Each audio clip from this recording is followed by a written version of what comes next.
Amis du petit écran, bonsoir. Quand on évoque la date du 3 mai, pour certains, c'est une date comme les autres. Les plus éclairés tentent de rapprocher cette date-là, du 1er mai, qui célèbre le travailleur. Mais pour nous qui avons choisi de vous informer, donc de manipuler la matière première qu'est l'information, d'en faire notre outil de travail, c'est une journée très importante. Le 3 mai, une journée pour la liberté de la presse, une journée en mémoire des journalistes qui sont décédés dans l'exercice de leur profession. Une journée d'évaluation afin de dresser le portrait de la liberté de presse à travers le monde. Une journée de rappel aux États de leur engagement en faveur d'une presse libre. Une journée de réflexion pour stimuler le débat parmi les professionnels des médias sur les problèmes qui touchent la liberté de presse et l'éthique professionnelle. Et c'est justement dans cet objectif que se situe le débat actuel pour lequel nous recevons sur ce plateau deux personnalités, pas des moindres. Il s'agit de Guy Constant Eroumi, qui est le président de l'ODEM. Bonsoir, monsieur le président. Bonsoir, cher. Et face à vous, maître Aline Odje, qui est membre de la commission presse écrite de l'ODEM. Bonsoir, maître. Bonsoir, monsieur le journaliste. Alors, tout de suite, la question que je vous pose, maître, c'est ce qu'un avocat, ou alors, pour faire plus clair, une avocate vient chercher dans le milieu des médias. Merci, monsieur le journaliste. Dans le milieu des médias, on a besoin aussi des juristes. Et c'est pour cette raison, d'ailleurs, que j'ai été désignée pour faire partie de l'ODEM. Alors, je suis membre de l'ODEM actuel. Merci beaucoup pour cette précision. Président, il y a un an, vous étiez sur ce plateau. Un an après, quel bilan peut-on faire de la gestion de l'ODEM? Merci. Un an après, le bilan que l'on peut faire de l'ODEM, c'est tout simplement de constater que l'ODEM fait son petit bonhomme de chemin. Certes, il a besoin de plus de moyens pour mieux impacter parce que le terrain à défricher est assez grand. Et nous sommes en chemin et nous pensons que nous allons chercher les moyens de notre mission pour quand même, à la fin de notre mandat, laisser quelque chose pour la postérité. Oui, tout de suite, nous allons entrer dans les détails. Quel point peut-on faire des dossiers traités en un an par l'ODEM? En un an, le point que l'on peut faire des dossiers traités, c'est qu'on constate tout simplement là que les professionnels des médias n'arrivent pas à encore permettre à l'Observatoire de dire haut et fort que le professionnalisme est totalement maîtrisé. Parce que là, nous continuons de constater que 3 articles essentiellement, sinon qu'on peut embrayer sur 2, qui continuent de donner du fil à retordre à l'ODEM, sinon des questionnements. Nous avons fondamentalement l'article 2 et l'article 6, et subsidiairement l'article 5. Parce que l'article 2, par exemple, est relatif à la collecte et au traitement de l'information dans sa vérité, dans sa véracité et aussi dans son exactitude. Et on continue de constater à ce niveau qu'il y a à reformater le comportement quotidien des professionnels des médias. Maître Aline Odje, vous qui êtes membre de la commission presse écrite, dites-nous quelles sont les spécificités de la presse écrite pour ce qui est de l'ODEM. Bien. Vous le savez mieux que moi. Nous avons au Bénin une marge assez large au niveau de la presse écrite. Tous les jours que Dieu fait, les journaux sont publiés. Et puis, dans les feux, si vous passez, vous voyez, il y a plusieurs journaux et les journaux publient au fur et à mesure des informations, tantôt vraies, tantôt fausses. Et puis, les citoyens sont souvent obligés de saisir l'ODEM pour violation de certains articles du Code. Donc, par rapport à la presse écrite, s'il faut faire le point de ce que l'ODEM a réalisé, des plaintes que l'ODEM a examinées pendant l'année écoulée, nous venons de faire un an, nous nous sommes rendus compte que c'est surtout au niveau de la presse écrite qu'il y a à revoir. Président, dites-nous pourquoi est-ce que c'est au niveau de la presse écrite surtout qu'il y a à revoir, comme le dit Maître Ali Nodje? Oui, parce que à ce niveau, c'est ceux qui collectent, je pourrais dire, le plus facilement l'information. En fait, c'est des gens qui sont beaucoup plus exposés à l'information de dernière minute, qui vient la nuit, et que certains ne prennent même pas la mesure de vérifier totalement avant de les donner. Mais ils sont là au rendez-vous au quotidien. Parce que s'il faut déplacer une caméra, quand on appelle quelqu'un pour une information de ce genre, il y a l'image de la personne. Il y a les éléments qui attestent que l'information est tout au moins vérifiée. Il y a au niveau de la radio la voix de la personne qui authentifie ce qui est diffusé. Mais au niveau de la presse écrite, c'est le journaliste qui est le porte-voix, qui est le porte-écriture, celui qui écoute l'information et qui écrit. Alors, à partir de cet instant, la responsabilité du journaliste seul est engagée. Celui qui lui a donné l'information est totalement effacé. Et c'est cela que nous retrouvons de plus en plus. Et c'est vrai que aussi, par rapport à ça, il y a une certaine difficulté à pouvoir obtenir les informations réelles et à temps sur les organes audiovisuels par rapport aux questions de matériel dont dispose l'ODEM. Mais vous constaterez aussi qu'à ce niveau-là, beaucoup de citoyens ne se plaignent pas vraiment des organes audiovisuels. Parce que peut-être que quand quelqu'un suit une information, il écoute quelque chose, c'est vite passé, ça ne reste pas. Mais ce qui est de la presse écrite, eh bien, c'est cela qui vous réveille déjà à partir de Actu Matin, la revue de presse. Alors Maître Ali Nodje, dites-nous, quelle image vous faites actuellement, après quelques mois d'immersion dans le milieu, quelle image faites-vous désormais du journaliste? Le journaliste béninois, j'avoue que j'ai constaté que le journaliste béninois fait du bon travail, mais je suis obligée, puisque je dois la vérité au peuple béninois, je suis obligée, avec le constat que j'ai fait au sein de l'ODEM, de vous dire que vraiment, il y a parmi les journalistes des gens qui doivent repartir à la formation, doivent repartir à l'école pour mieux se former. Parce que le président l'a dit tout à l'heure, les articles qui sont violés, s'il faut vraiment les prendre, c'est le b.a.-ba du journalisme même. Et si ce sont ces articles-là qui sont souvent violés, ça fait poser des questions. Est-ce qu'à la base même, il n'y a pas de problème? Président, je vous renvoie la question, puisque vous êtes journaliste, oui, avant d'être président de l'ODEM. Tout à fait. À qui incombe la responsabilité? La responsabilité incombe à 3 paliers. Très bien. Le recruteur du journaliste, qui a le devoir de recruter quelqu'un qui s'y connaît, qui a de la matière, qui connaît tout au moins les b.a.-ba du journalisme. La faute est là, parce que quand il n'offre pas l'occasion à quelqu'un pour venir montrer cet art, il ne peut pas venir dans la profession. Ensuite, il y a le journaliste lui-même, qui quand même, par rapport à la responsabilité dont on parle, et il y a un code aussi qui parle des compétences. À partir du moment où tu n'es pas compétent à collecter l'information, la traiter et la diffuser, il ne faut pas venir dans le métier. Il faut chercher autre chose à faire. Et puis, il y a les pouvoirs publics et l'environnement. Les pouvoirs publics qui doivent s'assurer quand même de créer l'environnement nécessaire pour l'exercice du métier. Et là, je parle tant de l'arsenal juridique que des éléments économiques qui doivent accompagner la presse. Tout ça fait que certains, même tout en connaissant le minimum de ce qu'il faut faire, l'environnement économique fait que certains mettent leurs connaissances sous boisseau et préfèrent se laisser aller à ce qui est le plus captif directement. Maître J, peut-être va-t-il falloir avoir désormais la maison du journaliste, un peu comme la maison de l'avocat. Oui, je pense qu'il faut revoir les choses à ce niveau. Qu'il y ait un recyclage pour ceux-là qui ont déjà le diplôme, qui exercent déjà, mais qu'il y ait un recyclage.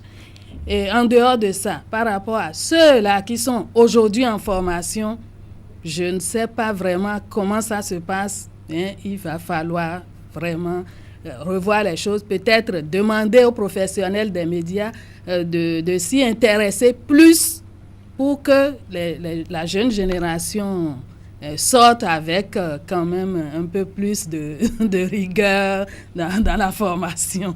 Président Guy-Constant Oumi, vous êtes journaliste. Dites-nous, la main sur le cœur, si pendant que vous étiez journaliste, de l'autre côté, vous avez été aussi appelé par l'ODEM pour des demandes, pour des dossiers qui concernent la diffamation. D'aucuns auraient dit que le journaliste qui n'a jamais été interpellé ne serait pas un bon journaliste. Mais moi, je n'ai jamais été interpellé. Et je peux demander aux gens d'aller faire la référence depuis que j'ai commencé, il y a quelques années au niveau du matin, et pour embrayer au matinal et faire tout le cursus par le tropical pour venir au Point Média et actuellement à la presse du jour.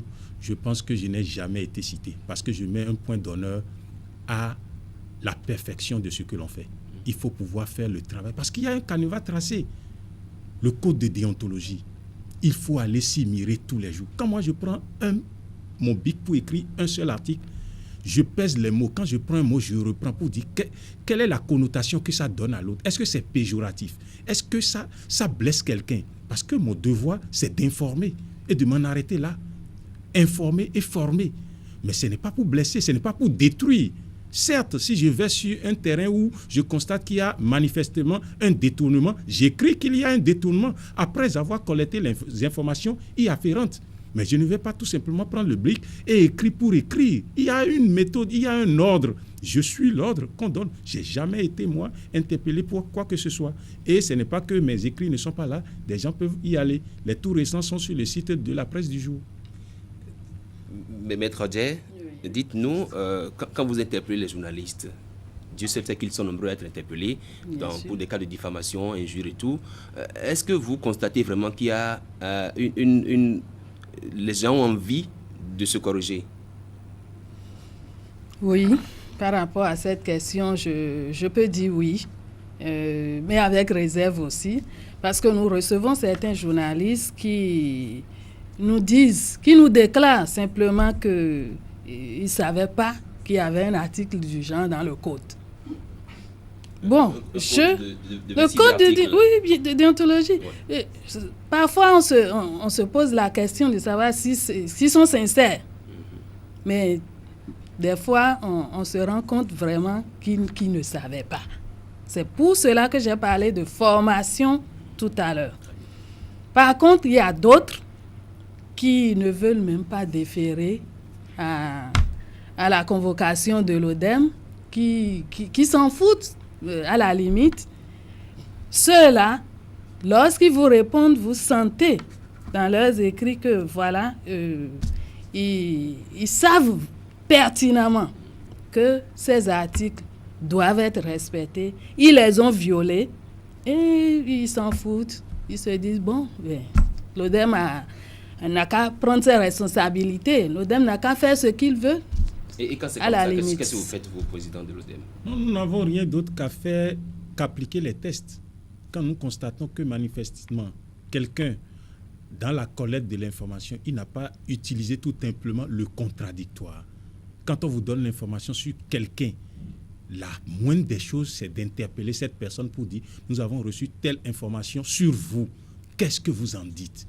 Ou bien quand on vous dit « Il s'est passé telle chose à tel endroit ». Mais vous ne pouvez pas publier l'information sans tout au moins chercher si réellement le lieu existe, si un fait d'urgence s'est passé sur les lieux. Et quand quelqu'un n'a pas respecté cela, il n'y a rien à faire que de déclarer qu'il a violé le code qui parle de ce qu'il doit faire, ce travail-là, dans cette forme-là. Et si certains, comme dit Maître, les gens ne veulent pas déférer à l'Observatoire de la déontologie, le résultat après, c'est qu'on court après nous pour aller défendre ou supplier les gens devant les tribunaux.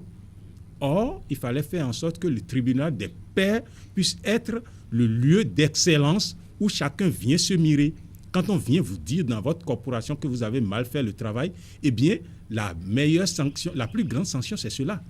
Vos confrères vous disent que ce que vous faites n'est pas bon.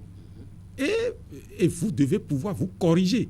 Mais si vous laissez taper sur le doigt par le tribunal et que peut-être on arrive à décider de ce que l'on vous met derrière les barreaux, vous voyez ce que cela fait. Ça pose tout un problème de liberté de presse et tout le monde court alors que le journaliste, quelque part, aurait pu éviter d'aller jusqu'à cet extrême. Alors, l'introduction ou cette réaction nous permet d'aborder l'autre aspect de la question, la procédure de saisine de l'ODEM par tout citoyen. Qui peut saisir l'ODEM, président? Merci, je laisserai Maître vous répondre pour cette question-là, parce que je pense que dans cette procédure-là, ce n'est pas que je l'ignore, mais je pense quand même qu'il faut laisser dans notre aéropage de membres de l'Observatoire celle qui est le plus illuminée, parce qu'il y a un relan qui va devant les tribunaux, qu'elle puisse nous parler de la saisine. Alors, Maître, à vous la parole. Bien, merci, monsieur le journaliste. Qui peut saisir l'ODEM? Le code dit toute personne, physique ou morale. Très bien. Toute personne, physique ou morale. Oui. Et dans les statuts de l'ODEM, à l'article 26, c'est dit clairement qu'on peut saisir l'ODEM par courrier. Par courrier déposé au siège de l'ODEM contre accusé de réception. On peut également saisir l'ODEM par courrier électronique ou par voie postale. Seulement dans ces deux derniers cas, il faut nécessairement informer le secrétariat de l'ODEM ou informer le président qu'on a envoyé un courrier électronique ou par voie postale, on a envoyé un courrier. C'est important parce que les tests exigent cela. Mais Maître, est-ce que ce n'est pas une porte ouverte aux abus? Vous dites toute personne peut saisir l'ODEM. Toute personne. Là, on ne parle pas forcément de la qualité. Vous êtes avocate, Maître. Bien sûr. Ça veut dire que j'estime que le président Guy Constant Oumi a été diffamé dans un article, moi je peux saisir l'ODEM. Ou bien forcément, il faut que l'article me concerne d'abord. Nécessairement, j'en viens. Ah, ben, allez-y, Maître. Donc je disais que toute personne pouvait saisir l'ODEM. Très bien. Mais dans quelles conditions? Ok. C'est ça. Les conditions de saisine. On ne peut pas se lever simplement et dire, bon, je saisis l'ODEM parce qu'il y a eu quelque chose sur quelque chose qui a été diffusé sur telle personne ou telle personne. Non, ce n'est pas de cette manière. Toute personne saisit l'ODEM lorsque cette personne est atteinte dans sa vie privée. Très bien. Lorsque des informations qui ont été publiées lui portent atteinte à son honorabilité, lorsque son droit à l'image a été violé, la personne peut aussi saisir l'ODEM. Et enfin, lorsque son droit à l'information a été violé. Parce que le public a droit à l'information. Et lorsqu'on parle de la violation du droit à l'information, il faut noter d'abord l'obstruction, par exemple, au droit de réponse. Le droit à la rectification. Il y a également le droit qui est relatif à l'inexactitude de l'information. Vous publiez quelque chose et la personne dit « Ah non, ça, ce n'est pas exact. » Et la personne vous saisit. Vous devez pouvoir, en tant que journaliste, répondre et prendre les faits dans leur exactitude. Maître Djé, le chef de l'État, en tant que bon béninois, Oui. il est béninois, il me représente. Oui. J'estime que le chef de l'État a été diffamé. Est-ce que je peux vous saisir? Puisqu'il me représente après tout. Il vous représente. Oui. Il nous représente tous d'ailleurs. Tout à fait. Il faut que le chef de l'État, si le chef de l'État est victime d'une violation de des règles déontologiques par un journaliste, le chef de l'État nous saisit. Lui-même. D'accord. En dehors de ça, il y a aussi une autre manière de saisine qu'on appelle l'autosaisine. À l'ODEM même. L'ODEM peut s'autosaisir. Très bien. Et là, tout membre de l'ODEM peut demander à l'ODEM de s'autosaisir. Parce que, c'est vrai, il n'y a pas eu de saisine par un citoyen, mais il y a une information. Et lorsqu'on prend cette information, on sent, on voit dans cette information qu'il y a une violation flagrante des articles du code. Donc, tout membre peut demander. Le secrétariat permanent de l'ODEM également, ou tout citoyen. Donc, lorsqu'on parle par le biais de l'autosaisine, tout citoyen qui ne se sent pas lésé par l'information, mais qui trouve que cette information n'est pas une bonne information pour le peuple béninois, peut demander à l'ODEM de s'autosaisir. Donc, par ce biais, quelqu'un, une personne qui n'est pas directement concerné par une information peut demander à l'ODEM de s'autosaisir. Président, est-ce que vous avez l'impression, après un an d'exercice, que les Béninois connaissent assez bien toute cette procédure-là, ce qui est contenu? Est-ce que vous avez cette impression? Merci. Vous me permettez de vous remercier au nom de l'Observatoire de la déontologie et de l'éthique dans les médias pour l'occasion que vous nous offrez. Parce que c'est l'occasion pour nous de parler aux citoyens béninois. Les gens ne le savent pas. Et c'est ça qui fait que parfois, certains courent directement devant les tribunaux au lieu de passer par le palier du tribunal des pairs. Les Béninois ne le savent pas du tout. Même ceux qui sont lettrés, qui plus est, ceux qui n'ont pas été à l'école ou qui ne connaissent pas la langue française. Est-ce que ce n'est pas le peu de considération que ceux-là ont pour l'ODEM? Ce n'est pas évident. C'est parce qu'ils ne savent pas. Très bien. C'est parce que les gens ne savent pas qu'on peut saisir l'ODEM pour dire vos confrères font mal leur travail. Vos confrères abusent de nous. Vous savez que les citoyens béninois plutôt ne savent pas que l'on peut sanctionner un organe tout simplement en ne l'achetant pas, en ne regardant pas ses émissions. Mais l'autre chose, c'est qu'on leur offre le plateau de dire, quand on abuse de vous, vous devez pouvoir réagir pour dire cela ne faut pas. En principe, toutes les saisines devraient pouvoir nous aider dans la corporation de faire le point de savoir quelle est l'image que nous projetons dans la société et qu'on puisse faire le point par rapport à ça pour améliorer la capacité de prestation de nos membres, des professionnels béninois. Président, est-ce que le fait pour les gens de ne pas saisir l'ODEM ne peut pas être traduit par ce que on constate que la réaction ou les sanctions de l'ODEM ne sont pas souvent à la hauteur? Je me suis senti tellement diffamé que je préfère que le journaliste aille en prison, par exemple, alors que l'ODEM n'a pas cette possibilité. Oui, vous savez que ce n'est pas le fait de mettre quelqu'un derrière les barreaux. Par ailleurs, les sanctions les peines privatives sont en cours, non? Oui, ces peines sont en cours, mais ce n'est pas la sanction réelle, ce n'est pas le fait de mettre quelqu'un derrière les barreaux. Derrière les barreaux, quelqu'un peut mieux se la couler douce, se retrouver dans un milieu, si tant est qu'il n'a pas la morale nécessaire pour se retrouver dans le milieu sain et de vivre à l'aise. Mais je pense que la sanction devait être morale. La sanction morale, c'est d'abord cette sanction-là. C'est-à-dire, vous êtes quelque part, vous vous levez par exemple, vous voyez un conducteur de taxi-moto qui vous prend et vous criez dans ses oreilles, tu conduis mal. Vous imaginez, la réaction est vive tout de suite. Quelqu'un peut braquer tout de suite et dire, madame, descendez, monsieur, descendez. Parce qu'il est vraiment touché dans son amour propre de ce que vous constatez. En principe, ça devrait marquer. Si vraiment les professionnels des médias sont, et tous les citoyens, ils doivent pouvoir comprendre que quand c'est les professionnels même qui disent que leur confrère fait mal le travail, ce confrère-là devait pouvoir être écarté. En principe, on devrait pouvoir dire, ce journal, je n'achète plus. Les pairs ont dit qu'ils font mal.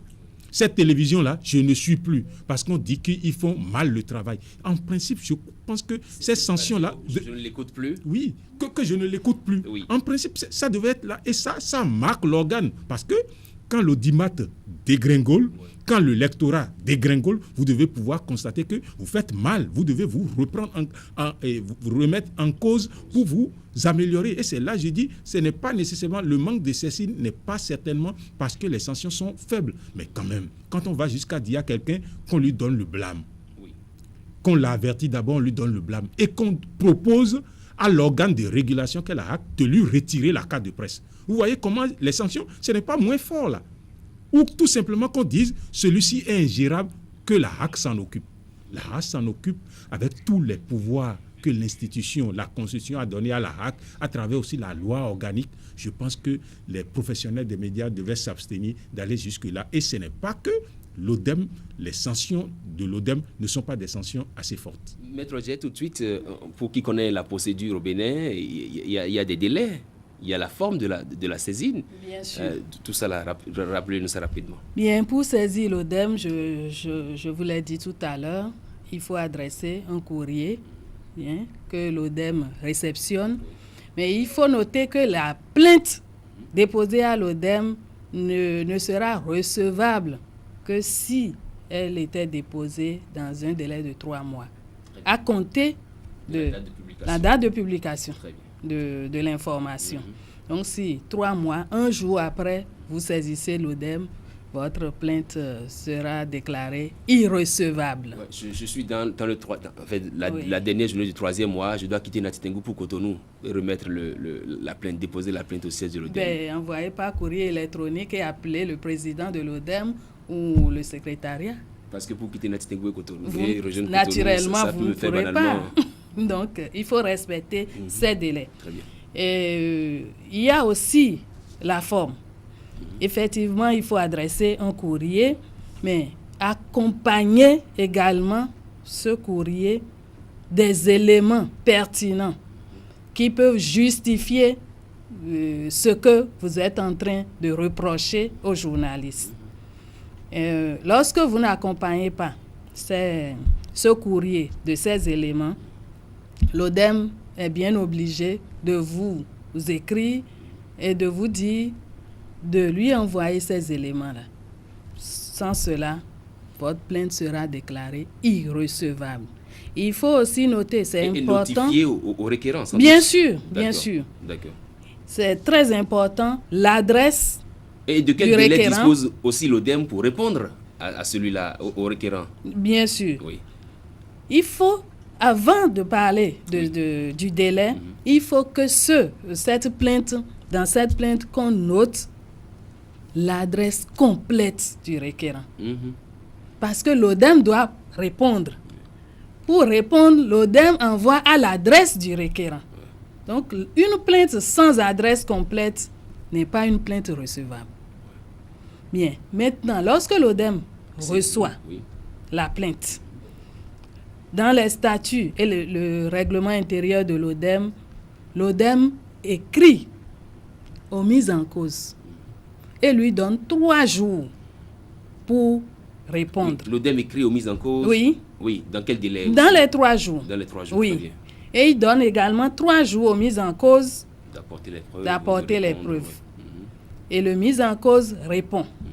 Bon, s'il le veut, s'il ne répond pas, l'ODEM sera obligé de bien statuer. Mais avant de statuer, l'ODEM lui écrit pour dire que son défaut de réponse ne l'empêche pas de statuer. Très bien.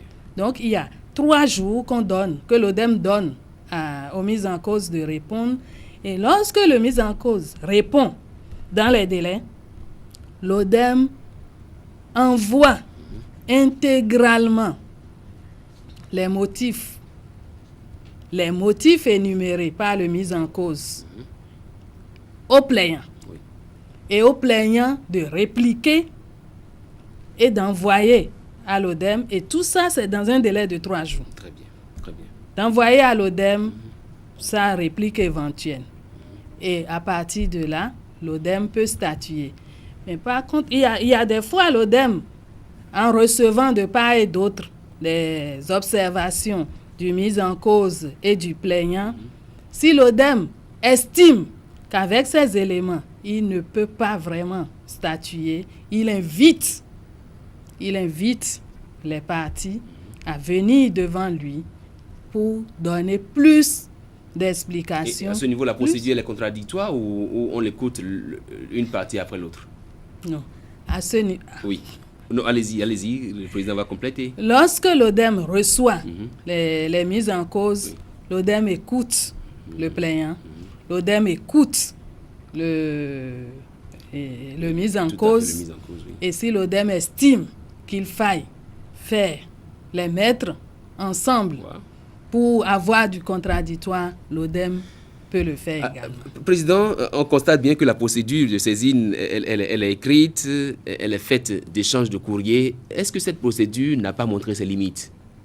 Est-ce que l'idéal ne serait pas tout de suite, quand vous recevez le courrier du plaignant, de convoquer le journaliste tout de suite et puis de l'écouter?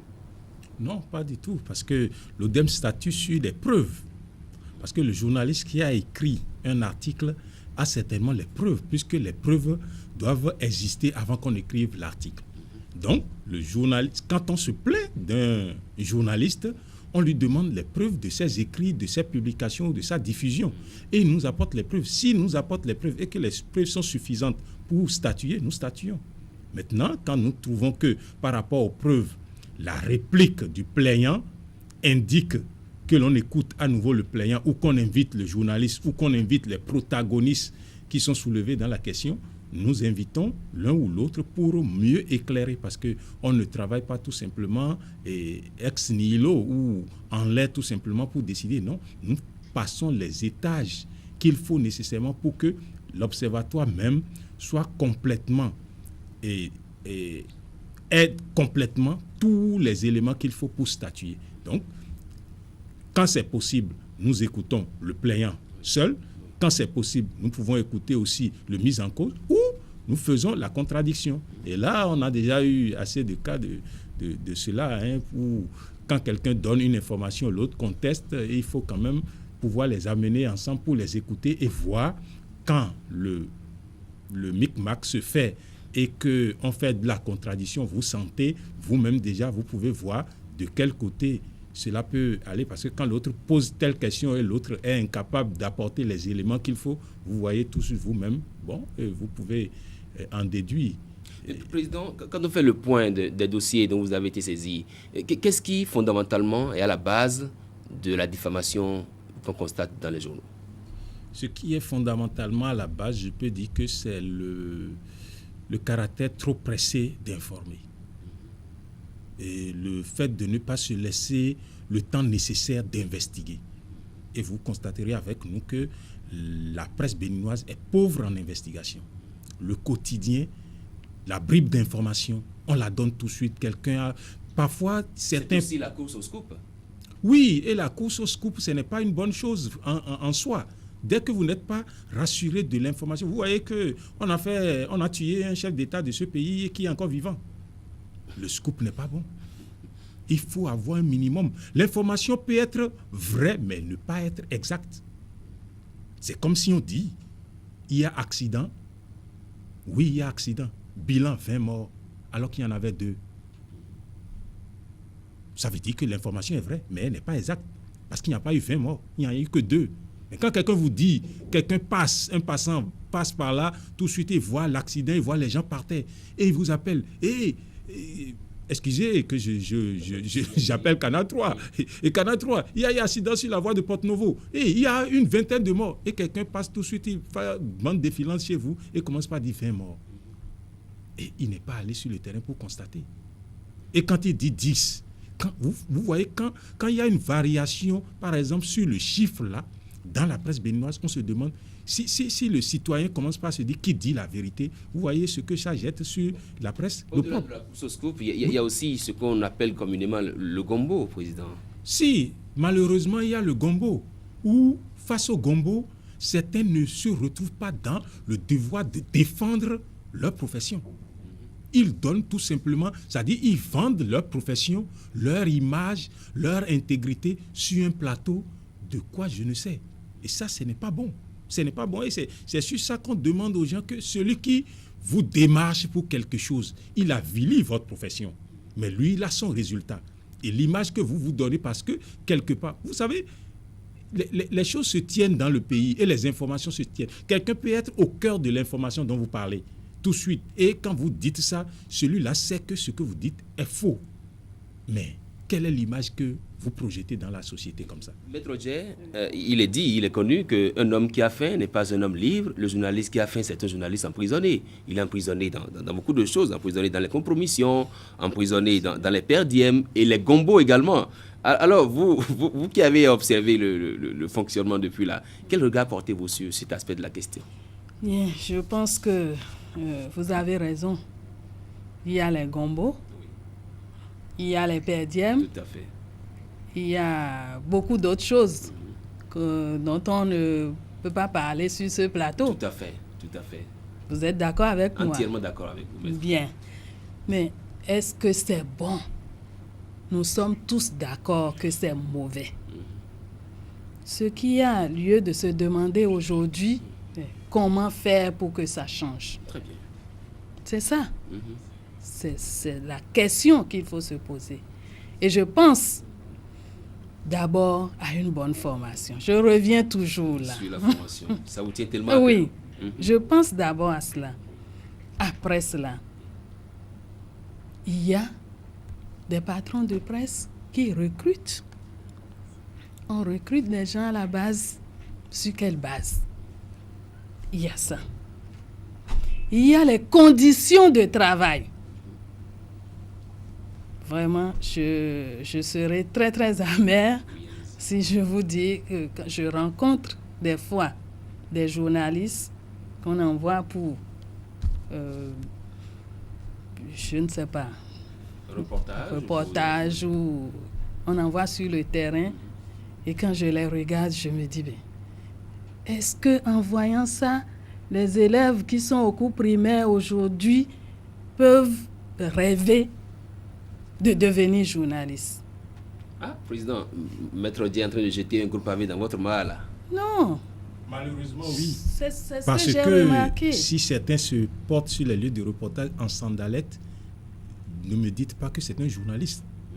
S'il vous plaît. Parce que quelque part, cela porte carrément atteinte. Parce que l'image même porte à. Et quand on le dit, c'est que si Maître permet que j'embraye là-dessus, c'est qu'il y a des gens qui sont très mal payés.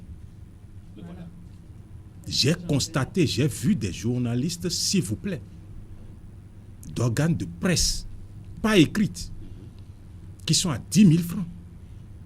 10 000 francs par jour, vous voulez dire? Par mois. Ah ouais. Excusez du peu, j'ai failli couler des larmes quand j'étais dans cet organe-là. Excusez, parce que c'est authentique. Qu'ils me disent qu'ils complètent le reste, parce que quand il vient là, il complète le reste par les travaux champêtres. Je le dis pour que les gens comprennent. Un journaliste cultivateur, c'est ça? Très bien. Ou un cultivateur devenu journaliste. Et là, je perds mon latin. Et il y a, dans cette profession-là, certes, j'ai parlé tout à l'heure de l'environnement économique qu'il faut créer. On ne peut pas demander à quelqu'un de travailler sans qu'il n'ait un minimum de salaire. Et lorsque j'écoute certains me dire que la convention collective n'est pas appliquée, eh bien, devant la loi, c'est faux. Parce qu'à partir du moment où le ministre en charge du travail a mis sa signature dans le document qui sert de convention collective entre le patronat et l'Union des professionnels des médias, c'est que c'est applicable. Et celui qui ne respecte pas cela devait peut-être être cité devant les pouvoirs qu'il faut pour qu'il revienne. On ne peut pas demander à quelqu'un qui travaille à la date d'aujourd'hui et de le payer à 30 000 francs CFA. Excusez du peu. Oui, pendant que j'étais encore vice-président de l'Union des professionnels, nous avons déjà querellé cela. Nous avons dénoncé la convention collective actuelle devant le Conseil national du patronat et de la presse béninoise pour qu'on puisse aller s'asseoir à nouveau pour revoir la grille qu'il y a là. Et c'est là que je souhaite vraiment que les patrons de presse, les chefs d'entreprise aient beaucoup plus de moyens. C'est là que je lance l'appel à tout le monde pour qu'on revoie l'environnement qu'il faut et que le travail du journaliste puisse être vraiment payé au niveau où il est. Parce que quand vous ne donnez pas les moyens, quand un journaliste doit aller en reportage, pendant qu'il pense que son enfant est indisposé à la maison, il n'est pas sûr de pouvoir payer le loyer et de revoir cet enfant-là, pouvoir lui payer 5 000 francs d'ordonnance, alors que l'ordonnance fait 5 275. Il n'est pas sûr de payer 5 000 francs. Les 275, va-t-il les retrouver quelque part? Il ne le sait pas.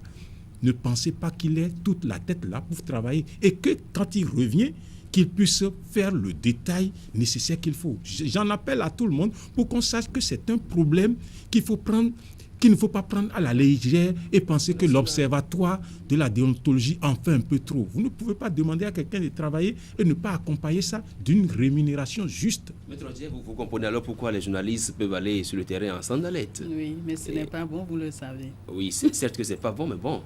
Non, mais moi, sur ce point, j'interpelle les patrons de presse. Je les interpelle. Parce que d'abord, ce n'est pas bon pour l'image de l'organe. Nous commençons déjà par là. La crédibilité de l'organe. Il faut que le journaliste se soigne. C'est très important. Et je vais peut-être extrapoler un tout petit peu. Mon tuteur m'a toujours dit, c'est parce que j'ai vu mon maître de CM2 bien s'habiller que j'ai décidé de devenir instituteur. Ah oui. Donc, c'est pour cela que je dis, lorsque vous acceptez d'embrasser une profession, il faut, dans votre tenue, dans tout ce que vous faites, il faut refléter vraiment une bonne image par rapport à cette profession. C'est très important. Et là aussi, si vous le permettez, je voudrais demander aux patrons de presse de commencer par refuser ceux qui entrent dans leur organe par les murs. Ça dit quoi? Ils y entrent pas effraction ou quoi? J'ai pas compris. Tout à fait. S'il vous plaît, non, je veux un stage, je veux rester ici. Non, comme je ne trouve nulle part encore, je veux rester là. Non, je ne veux pas nécessairement un salaire. Il faut arrêter cela. Parce qu'il y en a plein qui vous disent tout simplement que non. Quand il venait ici, il m'a dit qu'il n'a pas besoin de salaire. Est-ce que c'est décent de répondre comme cela? Que quelqu'un n'est pas venu là en réclamant salaire et vous l'utilisez comme un travailleur et vous ne lui payez pas salaire et vous estimez que parce qu'il est venu lui-même... que sur le terrain, il aura du gombo sur le terrain. Est-ce qu'un être humain réel va vivre de gombo, c'est-à-dire de perdième, de prébande, c'est-à-dire de dessous de table et qu'on lui donne comme ça? Est-ce que c'est honorable? Posons le problème et réfléchissons à cela pour améliorer l'état des lieux. Ce n'est pas bon, ce n'est pas des ghettos de cœur que nous le disons, mais c'est pour améliorer l'image, c'est pour détacher tout ce qui peut faire obstruction au bon travail du professionnel que nous disons ça, pour qu'on puisse arrêter. Parce que si on a fait jusque-là, il faut arrêter. Il faut arrêter de continuer de recruter des gens dans ces conditions-là et travailler pour que le peu qui est là dans ces conditions, qu'on puisse améliorer leur statut pour leur donner les moyens pour faire le travail. Président, tout de suite, c'est bon de parler comme vous le faites, mais on peut se demander pourquoi est-ce que le Bénin ne dispose pas d'un fonds, au même titre que la Côte d'Ivoire, par exemple. Oui, cela, c'est une question d'option.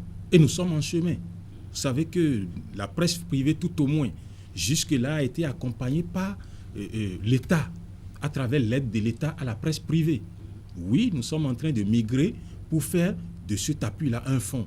Mais lorsque nous parlons de cela au domaine privé, il y a le domaine du service public, où, par rapport à ce qui se fait, il est souhaitable, et je pense qu'aux états généraux que nous avons eus il y a quelques mois, nous avons souhaité que l'État finance totalement les organes de service public, parce qu'il s'agit de services publics. Et là, tous les professionnels, tous les citoyens béninois ont droit d'accès à cette chaîne de service public.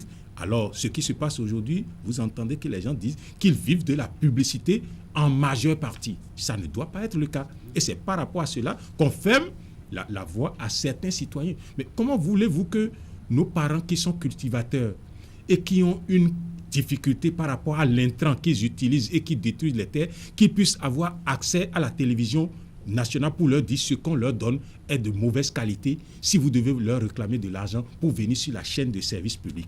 Ça ne peut pas se faire. C'est pourquoi je pense que la question de financement doit être faite. Et si on vient, il faut que le fonds, on puisse vite créer ce fonds-là, de façon à ce que, désormais, les gens puissent soumettre des dossiers que l'on appuie pour que, si on choisit, par exemple, d'appuyer 20 organes cette année avec une somme consistante, qu'on s'assure que cet organe qu'on a appuyé a au moins 3 ou 5 ans à ne pas venir à nouveau postuler, parce que le montant qu'on lui aura donné lui aura permis d'améliorer les conditions de travail de son personnel. Et comme ça, on peut évoluer. C'est une option à faire et faire l'expérience aussi en voyant à côté de nous ce que les autres ont fait pour améliorer l'environnement de la presse béninoise. Maître Odier, est-ce que vous allez partager avec vos collègues de l'ODEM l'expérience, par exemple, de l'Ordre des avocats? Oui, l'expérience de l'Ordre des avocats. Très souvent, lorsque nous sommes en train de traiter certains cas, il m'arrive de donner des exemples ce qui se passe au sein de l'ordre des avocats pour qu'on puisse un jour, peut-être, que le métier de journalisme aussi, puisse évoluer dans ce sens. Et c'est vrai, j'ai parlé d'un ordre et j'étais aussi aux États généraux et ça a été discuté. Bon, je ne sais pas si vraiment ce sera effectif un jour, mais c'est très important parce que quand c'est un ordre, comme son nom l'indique, un ordre, dans un ordre, il y a de l'ordre. Et dans le désordre, il y a le désordre. Je n'ai pas dit qu'ici, il y a le désordre, mais dans un ordre, il y a de l'ordre. Donc, je ne manque pas, lorsque l'occasion se présente, de partager ce qui se fait au sein du barreau avec les membres de l'ODEM. On est 3 mai 2014, journée mondiale de la liberté de presse. Le thème retenu cette année, Maître Aline Odje, c'est la liberté des médias pour un meilleur avenir, contribuer à l'agenda de développement post-2015. Le thème pris dans cet ensemble-là, qu'est-ce que ça voudrait dire, ce thème-là?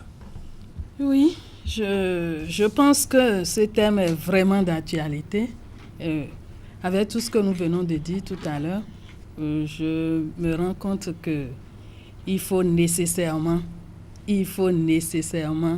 tout faire pour que la liberté des médias puisse nous amener à un avenir meilleur pour la presse béninoise surtout. Simplement parce que aujourd'hui, nous déplorons tous ce qui se passe. Nous ne disons pas que ce qui est là, tout ce qui est fait est mauvais. Mais avec ce que nous vivons tous les jours, les gens qui viennent devant nous à l'ODEM, des gens meurtris. Parce que ça dépend de ce qu'on a publié sur vous. Quand votre petit-fils vous appelle et dit « Pépé, on a dit que tu es un voleur ». Vous voyez ce que ça fait à un homme qui a toujours lutté contre le vol, qui a enseigné à ses enfants et à ses petits-fils que le vol n'est pas bon. Et sur tout le territoire national et même à l'extérieur, on ne découvre pas, on apprend. On apprend dans une publication qu'il est un voleur. Vous voyez ce que ça fait? Donc, c'est déplorable. Mais, Maître Odje, j'aimerais vous demander ceci. La liberté de presse, est-ce qu'elle est tributaire du respect du code de déontologie? Je pense que oui. Je pense que oui. Parce que nous parlons de liberté, nous parlons de journalistes libres aussi. Parce que quand on parle de liberté de presse, il ne faut pas oublier que le journaliste doit être libre. Et tout à l'heure, vous avez posé la question, vous avez même, vous l'avez confirmé, qu'un journaliste qui a fait n'est pas libre. Vous voyez? Oui, mais il faut être libre. La presse est libre lorsqu'elle est obligée de respecter des textes, Président? Oui, la presse est libre lorsqu'elle est obligée de respecter des textes, sinon que les droits de certains citoyens seraient violés, alors que chacun a un droit à revendiquer. Quand vous êtes une vieille assise à la maison et que vous avez le droit à l'image, parce que votre liberté doit être sauvegardée, et quelqu'un à la télévision montre une image où on est en train de charcuter, de trancher les têtes à des gens et le sang se gicle par saccade. Est-ce que là, vous ne brimez pas le droit de cette personne à l'image? Ça veut dire qu'on doit le réglementer pour dire vous ne pouvez pas passer cela parce que cela peut choquer quelqu'un et vous pouvez tuer quelqu'un parce que celui-là est un cardiaque. Ça veut dire que le droit de chacun, s'il n'y avait pas les tests, on ne peut pas véritablement permettre de faire un bon travail. Et s'il n'y avait pas les tests, chacun aurait tout dit. Et là, on aurait menti sur des gens sans qu'on ne soit jamais poursuivi et autres là. Et si vous me permettez d'embrayer sur le thème de la liberté de presse de cette année, où on dit liberté des médias pour un avenir meilleur, contribuer à l'agenda post-2015. Il faut qu'on comprenne le sens de cela. Parce que fondamentalement, il s'agit de quoi? La presse doit être libre pour aller apporter l'information sur tout ce qu'il y a pour que nous puissions mieux nous sentir. Et je peux mettre au défi certains journalistes qui ne connaissent pas ce qu'on appelle objectif du millénaire pour le développement aujourd'hui. Mais on parle déjà de l'agenda post-2015. Et l'agenda post-2015, il s'agit de quoi? Des objectifs du développement durable. Et là, tout ce qui concerne la vie de tous les jours est là. Et ce qu'on demande aux journalistes, quand on parle de la liberté du journaliste pour un avenir meilleur, c'est que le journaliste puisse avoir accès à l'information sur tous les plans dont il s'agit, qu'il puisse aller collecter l'information sur comment les différents responsables à qui on a donné les moyens gèrent la cité, gèrent tous les problèmes, apportent de l'eau. Il faut savoir qu'un citoyen, par exemple, son devoir, il a le devoir d'avoir de l'eau, d'avoir de l'électricité. Et que quand on l'apporte à quelqu'un, ce n'est pas qu'il aille applaudir pour dire « celui-là m'a donné quelque chose, qu'il a fait un don ». Et les journalistes doivent avoir la liberté de le faire. Mais aujourd'hui, vous savez que le texte que nous avons ne nous garantit pas l'accès aux sources d'information. Alors que, au plan international aujourd'hui, on est même en train d'aller réfléchir sur le droit du citoyen simple d'avoir accès à l'information. Ça veut dire qu'on est en train de plaider pour que le citoyen puisse dire « Monsieur le maire, à combien vous avez acheté cette lanterne ?» Mais aujourd'hui, ce ne l'est pas. Je dois pouvoir dire « Monsieur le chef de l'État, combien vous gagnez par mois ?» Ça doit pouvoir être clair. Mais si on ne le fait pas, sachez que le journaliste ne peut pas participer à l'agenda post-2015. Voilà de quoi il s'agit. Et on parle de la liberté. Il faut qu'on puisse permettre qu'on ait l'information pour bien faire le travail. Maître Jay, nous sommes au terme de l'émission. Vous allez conclure. Oui, pour conclure, je dirais simplement ceci. Nous sommes à l'ODEM. C'est vrai, nous recevons les journalistes après les plaintes, mais j'avoue que nous n'avons pas envie de recevoir les journalistes à l'ODEM. Oui, simplement parce que si les journalistes respectaient bien les tests, l'ODEM serait là juste pour veiller sur tout ce qui se passe. Nous ne voulons pas de journalistes devant les tribunaux non plus. Mais s'il faut que les journalistes viennent vers nous et ne pas se présenter au tribunal, comparaître au tribunal, c'est encore mieux pour nous de les recevoir à l'ODEM que de les voir devant les tribunaux. Et je profite pour dire que l'ODEM souvent est confronté à cette difficulté de voir les journalistes déférés devant lui et également devant les tribunaux. Et je lance un appel à tous les citoyens béninois. Je leur dis ceci, l'ODEM est là comme tribunal des pairs pour connaître des dérives qui leur portent préjudice, qui nous fassent confiance. Dès que l'ODEM est saisi, il suit la procédure, il rend une décision. Il ne fait pas de parti pris, il rend sa décision. C'est mieux de saisir l'ODEM que d'aller devant les tribunaux. Merci. Président, conclusion, rapidement. Oui, je conclurai en embrayant sur la même chose que Maître et souhaiter quand même qu'on puisse faire confiance à l'Observatoire de la déontologie et de l'éthique dans les médias. Et j'en appelle aux professionnels des médias, s'il vous plaît, la responsabilité du journaliste. Il n'y a pas de liberté sans responsabilité et faites tout pour que cette presse-là puisse prospérer et que surtout, les députés puissent nous accorder le vote du code de l'information et de la communication en s'assurant que nous sommes assez responsables pour extirper de ce code les peines privatives de liberté. Amis téléspectateurs, merci de nous avoir suivis. C'était Guy Constant Eoumi, président de l'ODEM, et Maître Ali Nodje, membre de la commission presse écrite de l'ODEM également. Merci pour avoir suivi le débat de ce soir. Bonsoir chez vous et à la prochaine.